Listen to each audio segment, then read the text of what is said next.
सभी बच्चों को नमस्कार और सभी बच्चों का हमारे YouTube चैनल में स्वागत है। तो देखिए बच्चों, आज हम लोग कक्षा 11 की मैथ पढ़ेंगे, वही प्रश्नावली 1, ठीक ना। मतलब कि अध्याय 1। अध्याय 1 का नाम क्या है बच्चों? चैप्टर 1 का नाम क्या है? सेट, मतलब कि समुच्चय। क्या नाम है बच्चों? समुच्चय, ठीक ना। इसको इंग्लिश में क्या कहेंगे? सेट्स, जैसे ETS ना।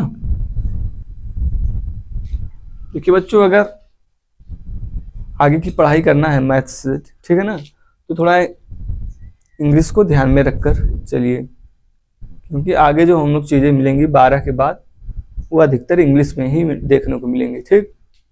इसलिए अगर आगे मैथ्स की पढ़ाई करना है इंटर के बाद भी, तो इंग्लिश को थोड़ा ध्यान में रख के चलिए, ठीक ना। कि किसको क्या बोलते हैं, समुच्चय है, सेट्स बोल दिए ना, और सारी चीज़ें हैं तो उसको इंग्लिश में क्या बोलेंगे, कम से कम चैप्टर का नाम और जो उसमें मेन चीज़ है, ठीक, उसको इंग्लिश में पता हो ना कि इसको इंग्लिश में क्या कहते हैं। बाकी हर चीज़ तो ज़रूरी नहीं है भाई, हिंदी मीडियम से अगर आप पढ़ रहे हैं तो, ठीक। तो ध्यान से देखिए बच्चों,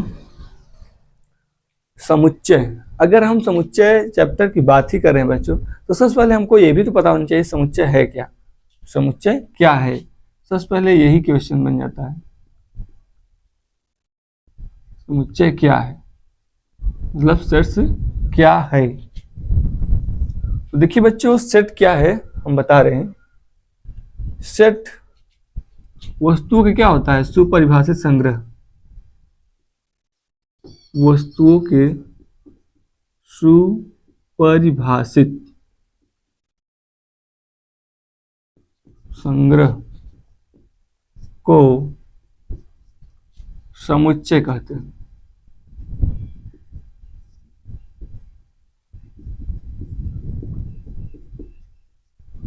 वस्तुओं के सुपरिभाषित संग्रह को समुच्चय कहते हैं।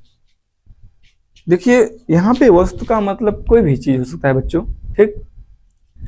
जैसे मैं कुछ भी कहूं, ठीक ना, तो वो जैसे फॉर एग्जाम्पल बच्चों हम कह रहे हैं कि अंग्रेजी वर्णमाला के, ठीक ना, अल्फाबेट, अंग्रेजी वर्णमाला के स्वरों का समुच्चय, स्वरों का समुच्चय। तो हम लोग कैसे लिखेंगे भाई? स्वर मतलब Wavell, A E I O U। जैसे हम समुच्चय लिखना चाहते हैं, मतलब किसी भी समुच्चय हम किसको बोलेंगे? सुपरिभाषित संग्रह को। तो यहाँ पे वेल डिफाइंड है ना बच्चों, कि अंग्रेजी वर्णमाला के स्वरों का संग्रह, स्वरों का संग्रह ले लिए, तो वही क्या बन गया? समुच्चय। हमने स्वर लिया सिर्फ, ठीक ना। वो वेल डिफाइंड होना चाहिए, जो बोल रहे हैं आप जिसके बारे में, वो वेल डिफाइंड होना चाहिए। वेल डिफाइंड मतलब सुपरिभाषित, well defined of things, collection of well defined ना, sorry, well defined collection of things या फिर बॉडी, ठीक ना। हालांकि यहाँ थिंग्स कहेंगे। Well defined collection of things is called set.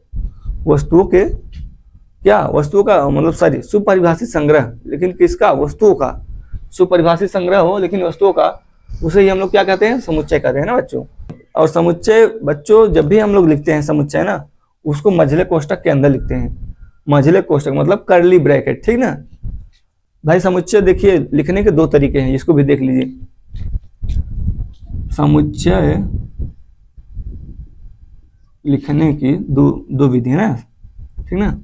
समुच्चय को व्यक्त करने के दो रूप हैं, या लिखने के, व्यक्त करने के दो रूप हैं। पहला क्या है बच्चों? ध्यान से देखिए, रोस्टर या सारणीबद्ध रूप। रोस्टर या सारणीबद्ध रूप। और दूसरा क्या है बच्चों? ध्यान से देखिए, दूसरा है समुच्चय निर्माण रूप। समुच्चय निर्माण रूप।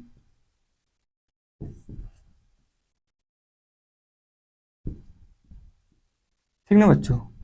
समुच्चय लिखने के या व्यक्त करने के दो तरीके हैं या रूप हैं। पहला क्या है, रोस्टर या सारणीबद्ध रूप। पहला जो है बच्चों रोस्टर या सारणीबद्ध रूप है, दूसरा है समुच्चय निर्माण रूप। ठीक, तो बच्चों इतना स्क्रीनशॉट लीजिए, फिर हम बताएं कि रोस्टर या सारणीबद्ध रूप को कैसे हम लोग लिखेंगे उसमें ना।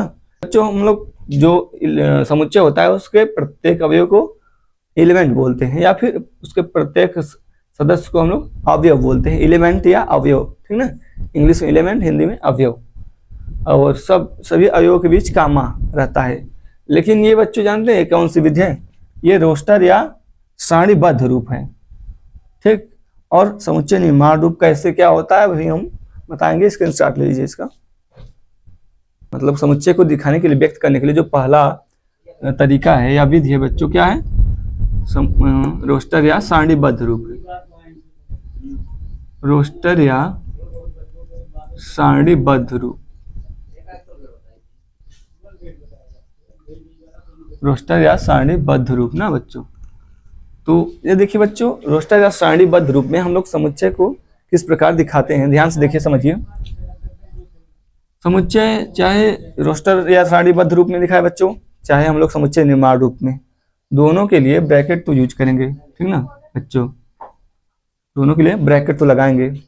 तो रोस्टर या सारणीबद्ध रूप में बच्चों जैसे जो कह रहा है, जैसे कह रहा है 3 का गुणज, 3 का गुणज मतलब 3 का गुणा, 3 के गुणा में जो आए, ठीक ना बच्चों। जैसे 3 के गुणज में क्या कहेगा, 3 गुना 6, 3 त्रिका 9, 3 चौक 12, ऐसे बहुत सारे एलिमेंट आएंगे। ठीक, तो हम लोग क्या करेंगे, रोस्टर या सारणीबद्ध रूप में बच्चों हम लोग प्रत्येक एलिमेंट को, ठीक ना, क्या करते हैं, कामा के द्वारा अलग लिखते हैं। ठीक, और ये कर्ली ब्रैकेट लगाते हैं, मतलब मझला कोष्टक। अगर कह दिया समुच्चय बनाने के लिए, ठीक ना, बोल रहा है कि अंग्रेजी वर्णमाला, ठीक ना, के वावेल अर्थात स्वरों का समुच्चय, तो हम लोग कैसे बनाएंगे समुच्चय बच्चों, उसमें जो आएगा, ठीक ना, वावेल में जो भी एलिमेंट आएगा उसको हम लोग इसके अंदर लिख देंगे, कर्ली ब्रैकेट के अंदर, मझले कोष्टक के अंदर, और प्रत्येक क्या करेंगे, कामा के द्वारा अलग कर देंगे।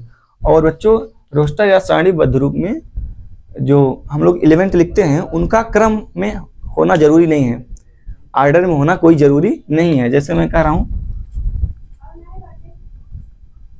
मैं बच्चों कह रहा हूं अंग्रेजी वर्णमाला के अक्षरों का अंग्रेजी वर्णमाला के स्वरों का समुच्चय, तो हम आगे पीछे लिख सकते हैं। जैसे ए यहाँ लिख दिए, ई यहाँ पे लिख दिया, आई यहाँ पे, ठीक ना, ओ यू, ठीक ना, कोई जरूरी नहीं बच्चों कि एक क्रम से लिखें, ए पहले ई बाद में, ठीक, ऐसा कुछ नहीं। ठीक, तो ये रहा बच्चों रोस्टर या सारणीबद्ध रूप। अब दूसरा है बच्चों, दूसरा है समुच्चय निर्माण रूप। समुच्चय निर्माण रूप, तो देखिए बच्चों समुच्चय निर्माण रूप में हम लोग क्या करते हैं, समुच्चय निर्माण रूप में देखिए बच्चों, समुच्चय निर्माण रूप भी लिखना बहुत आसान है। अगर देखिए बोल रहा है अंग्रेजी वर्णमाला के स्वरों का समुच्चय, तो हम लोग बोलेंगे यक्स सच दैट यक्स, मतलब कि यक्स, यहाँ पे यक्स कोई जरूरी नहीं बच्चों, कोई भी अल्फाबेट ले सकते हैं हम लोग, वाई सच दैट वाई, ठीक ना, तो यक्स सच दैट यक्स, यहाँ पे हम लोग ऐसे लिखेंगे अंग्रेजी वर्णमाला के, अंग्रेजी वर्णमाला के, मतलब यक्स है, कैसा है बच्चों, यक्स जो है इस प्रकार है कि एक्स जो है अंग्रेजी वर्णमाला के, अंग्रेजी वर्णमाला के स्वरों का, स्वरों का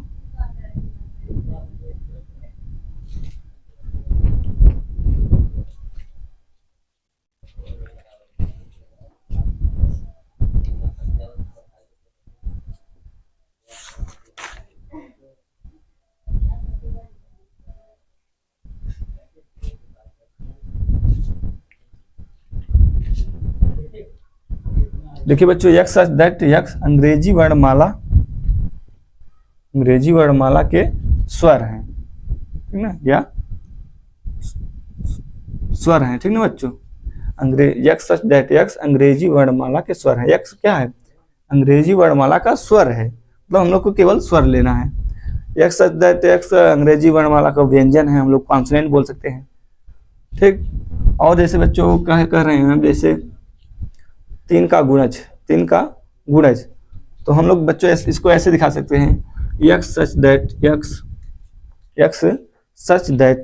x इस प्रकार है कि x का मान क्या है बच्चों, 3n है, 3n, मतलब कि n का 3 में क्या है बच्चों, मल्टीप्लाई है, यहाँ पे मल्टीप्लाई है ना, मतलब कि 3 का एक प्रकार से गुणज ही है, हम लोग इस ऐसे बोल सकते हैं इसको।